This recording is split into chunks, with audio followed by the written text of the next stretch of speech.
At times I find a location that really just clicks with me. I find myself becoming cosmically aligned. Well, cosmically in-game aligned. Sort of like a liminal space, but the exact opposite of that. Whereas a liminal space seems odd and discomforting, what I'm talking about is places that give me a sense of ease, comfort, and familiarity. Like I could look at these spots and they would set off my imagination, filling me with thoughts of the other lives I could have lived and what it would have been like to have lived there. I hope I'm making some sense. You might be surprised to find these kind of places in Battlefield 4, but I did, so I'm going to talk about them. This is part 2 of a previous DLC video, which itself was a part 2, so I guess this is like a sub-sequel like Final Fantasy X-2. Sunken Dragon.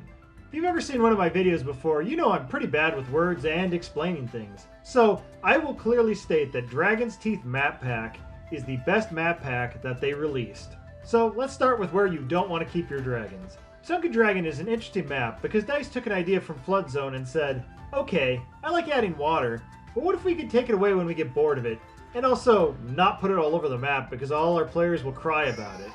While I will never get on a cruise ship on the ocean, lest I tempt Poseidon's wrath, I will get on cruise boats for rivers and lakes. This is one of those, serving as a floating restaurant.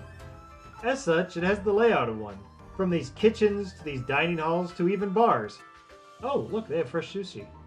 This multi-story boat would be quite the sight to see, you know, before the big hole in it that let all the water in. Speaking of sights, I had no idea until now that the top floor of this place was a dance club. Like, listen to this.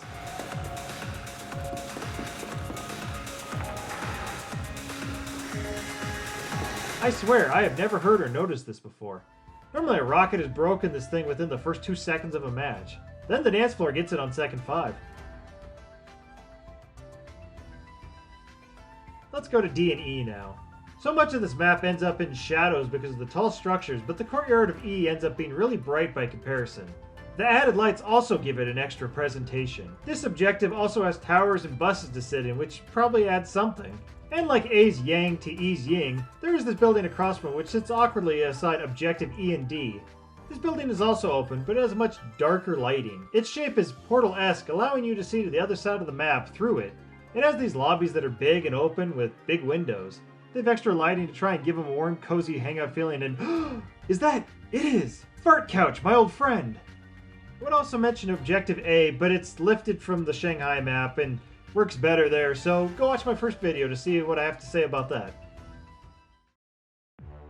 Propaganda. I will never physically be in North Korea, well, okay, hopefully I will never end up in North Korea, but this map gives me a little peek into the country, which I will admit I am slightly curious about. What is life like for the people that live there? Are they better off because they've never had to spare a single thought about any Kardashian bullshit? I guess they just get to replace celebrity obsession with dear leader obsession. Speaking of dear leader, let's first look at this monument. I really like the look of this monument because, I mean, look at this big goofy waste of space and concrete. Like any good monument, it's spiraling and takes up plenty of space while having no real function. And yet, we still have these little offices in the bottom of it. I want to know, what job does the guy who sits here even do? I'm guessing this one is for the guy who makes sure no one takes a photo of dear leader at an unflattering angle, and this one is for the guy who gets to hack Sony Pictures. Next, let's take a brief stop at the lobbies between E and C. I just want to point them out because they are dark, little cavernous areas on an otherwise bright and white map. Interesting how everything I find interesting on this map is on this one side. I guess something just prevents me from going over to the wrong side of the tracks. Pearl Market. This is probably my favorite map of all DLC maps. I think part of the reason why I love these small little shops is because stores like this are almost non-existent where I live. Thanks to Walmart and Amazon, there are no real small specialty stores to go to. Definitely not like this where they're intricately layered on top of each other. It is one of those things that I like whenever I get to visit a big city, seeing a small store where the owner probably lives upstairs. And stores have to get sometimes unique with their placement, so you get a comic store under a stairwell, or an old video game store that's entirely on the second floor except for the entrance that's on the ground. I detest strip malls and resent them for killing regular malls. Enough about that though, let's look at the map. Let's start with the bus stop that is Objective D. I wish these buses could be the buses that were on every other level. I like the layout of them way more, probably because they feel more satisfying to shoot out of, and the fact that they all have a second level on them helps that. See look, even he likes it. I also really like the look of the bus stop. These orange seats immediately set my imagination for what it'd be like to have to sit here in this building waiting for a bus. Their hardness and orangeness reminds me of my college days for some reason. And a lot of objects on this level are placed with reason. From the odd debris to make this place feel poor and lived in, to even vending machines. I always like to look at vending machines in games just to see if the developer actually put anything on them or got lazy. Maybe I'm lazy though, because all my favorite locations on this map are all on ground floor. I know there's a whole second floor and roofs to many of these objectives, but I just like the bottom parts best, as they just give me that cramped city feel. Like here at C, this dark corridor leading to these two secluded stores is way cooler than the apartment buildings above. Lumpy Garden is a rainy day map. And don't you just want to spend that rainy day here at the restaurant below E? Like ice cream and... oh, this one is foreign bookshop. That's got a counter and chairs like... Alright, well, whatever. Let's move upstairs where we can sit outside and enjoy our shirts? Oh, and I guess fast food. Well, I see setup for the fast food. Where the hell are the shirts?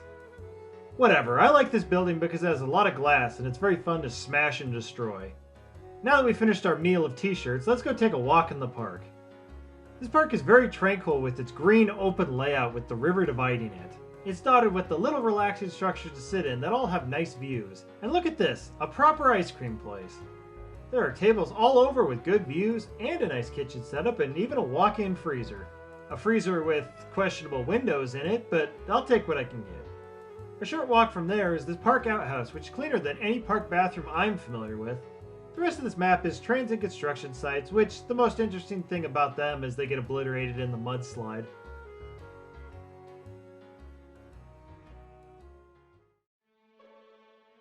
Giants of Karela. I think this is the map that I've probably played the most on. Which is funny because I have mixed feelings about it. I would say I like the north part of the map, everything above this river. That is because I do like Objective A and B more than any of the others. On paper they aren't all that special, just a rural Russian village and an oil depot. But I think the difference is how smashable they are. Everything here just blows up so good. From the houses, to the fences, to even the oil tanks. Compare that to the other side, which has a big unbreakable concrete bunker.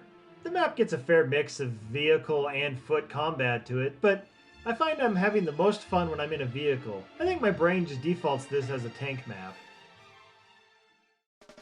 Operation Whiteout. Starting at Objective D, we have the weather station.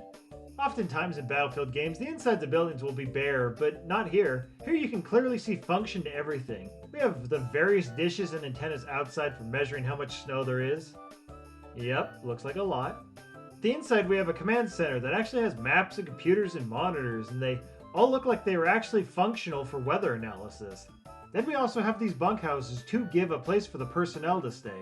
One of the best things these bunks do is use this cozy lighting that makes you get the sense that they serve as a warm shelter from the harsh cold outside. You don't notice because you're inside playing a video game, but your brain notices. Just like I noticed the little walkway that keeps people off the frozen ground. I see you, details, you. Speaking of icy, this place also has the icicles that you can use for stabbing. Just down the road is... yeah, I can't read that. Objective B is built into the hill and is a labyrinth of concrete corridors. The thing that is of interest is how by opening and closing these doors, you can change the path that you or the enemy take to get in and out of this base. The main part of the base being the repair hangar, but there are sections like this storage wing. Oh, that's where I kept my fire. On our way out, or should I say whiteout, is Objective A. A itself is pretty small, but it does have a building that seems to serve as a bunkhouse with a bed for all three bears. The thing I wanted to point out is this part of A that is the shooting range. I've been here many times, but I think it just now clicked for me what this place was for. Oh hey, look, there's that nonsense sign again. Too bad no one will ever know what it says. Hammerhead. Arguably, the best part of this map is inside the middle of the map base. I think the B side of it is way better though, because I love the large size and openness that this area gets thanks to these big windows. There are all these workspaces that are also pretty sizable, but still believable enough that there's probably a team for each area. And they're all running tests in here on the flag itself. Or they trap the flag. Whatever, the flag is in the middle of the glass. All these windows allow for so much observation of this room, but more importantly, all this glass is fun to shoot. I think side B is also better because the path inside is more convenient than the large stupid ladder that is the other side. It's not fun to climb, and 90% of the time you die for it. South of Objective E, there's this little building here. While normally of no note, I prefer it to the Objective because it has a great view. You can hit approaching tanks from the upper level and shoot into the base on the lower. My only complaint is that it's very fragile and gets smashed quickly. Actually, that's an issue with this map. Everything that can break does way too quickly while you're left with a whole lot more that's just indestructible, making every match here seem to end with the exact same collateral damage. Operation Outbreak is a map that exists. I am reminding you of that because, like me, you probably have forgotten about it because I've probably played on it less than 10 times. So I can't speak much to it, but I will point out areas of note, like this temple under a rock with a waterfall. Or the village on raised stilts with the wood huts and a bar.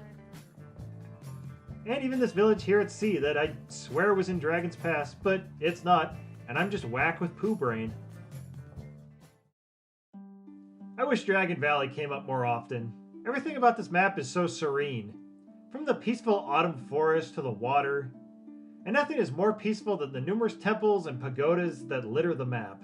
But I want to talk about the villages that are also present. While some would say they spoil the beauty, I think they add to it.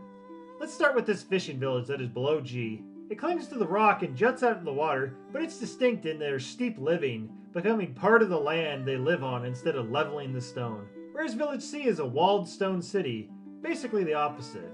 But it's probably my favorite. Something about how the stone streets mesh into the buildings and the walls. There's just this sense of unity, like how the people here must have connected lives as the town is centered around this courtyard. There are even houses up on the hill outside the walls that add to the feeling of a real town. Their neighbors are a village at D, which is a layered village in tiers that goes up the hill. They sit on their lofty perch looking out across the whole valley.